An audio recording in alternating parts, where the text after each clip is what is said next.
Is the shiny new Kling Ai really a friend or a foe lurking in your digital life? Let's find out. First, think about the data Kling Ai needs to function.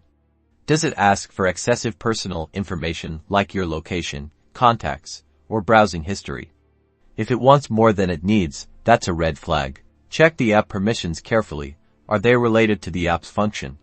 A simple text editor shouldn't need camera access. Next, dive into the privacy policy.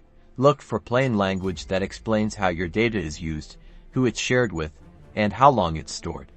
Avoid policies that are vague or hidden. Be wary if the policy mentions sharing your data with third-party advertisers or data brokers. This can lead to targeted ads and potential privacy breaches. Secure your account with a strong, unique password and enable two-factor authentication. This adds an extra layer of protection against unauthorized access. Regularly review your data within the app and delete any information you no longer need.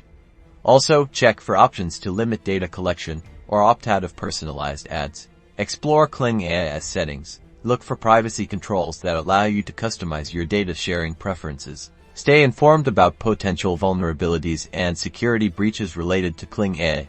Follow reputable tech news sources and security blogs. Ultimately, your safety with Kling Ai depends on your vigilance. By being aware of the risks and taking these steps, you can minimize your exposure and protect your personal information.